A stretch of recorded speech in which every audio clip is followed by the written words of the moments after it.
Hi යාළුවනේ මං අද අරගෙන ආවේ ලේසියෙන්ම මාළුවේ බේක් කරන හැටි කියලා දෙන්න.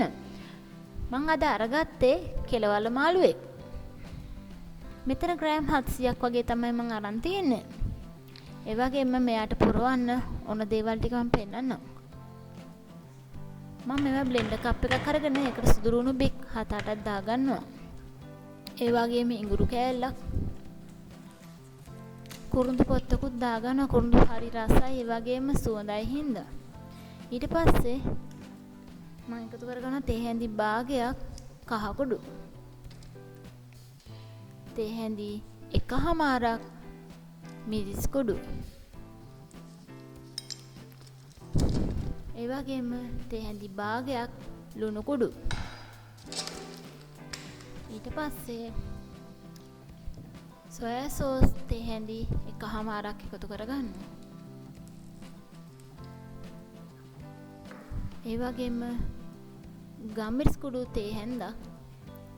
ඊට පස්සේ මම මේකට වතුර චුට්ටක් දාලා තමයි බ්ලෙන්ඩ් කරගත්තේ. ඒ වගේම මම ඊට පස්සේ එකතු කරගන්නවා බ්ලෙන්ඩ් කරාට පස්සේ මේ සැන්ඩි එකක් පොල් තෙල්. ඊට පස්සේ දෙහි බෑයක් විතර මිරිකලා හොඳට මේක මික්ස් කරගන්නවා. මම මෙතන දාලා තින්නේ කොහෙන්වත් බලලා නම් නෙමෙයි මට හිතෙන කුළු බඩු මම මෙතන දාලා තින්නේ. ඊට පස්සේ මික්ස් කරගන්නවා. හරිම සුවඳයි මේක. ඊට පස්සේ බේක් කරන්න මම ෆොයිල් පේපර් එකක් දාලා තැටියට මාළු වගේ හොඳට මම ගත්ත මික්ස් එක හොඳට පුරවනවා. හොඳට ගාන්න ඕනේ. එතකොට තමයි ඒකේ රසය එන්නේ. ඒ වගේම මම පැටි දෙපැත්තෙම කපාගෙන තියෙන පැත්තෙන් පැත්තට. එතකොට හොඳට මේ මික්ස් එක උරනවනේ ඒක නිසා. මේ වගේ හොඳට පුරවලා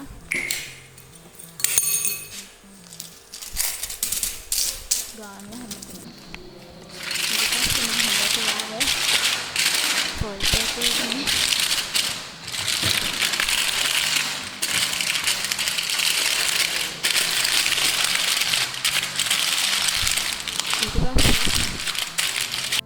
මේ වෙලාවේ මම ෆ්‍රී හීට් එකේ දාලා තමයි තිබුණේ.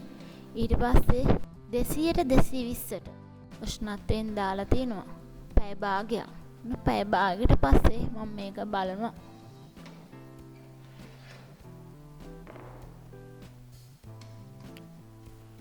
මේක දැන් හොඳට බේක් වෙලා තියෙන්නේ. මේ ගානට හොඳට බේක් වෙලා තියෙන්න ඕන. ඉතින් ඔයගොල්ලොනුත් හදලා අපිට කමෙන්ට් කරන්න. අපිව සබ්ස්ක්‍රයිබ් කරන්න අමතක කරන්න එපා. තවත් වීඩියෝ එකකින් හම්බෙමු.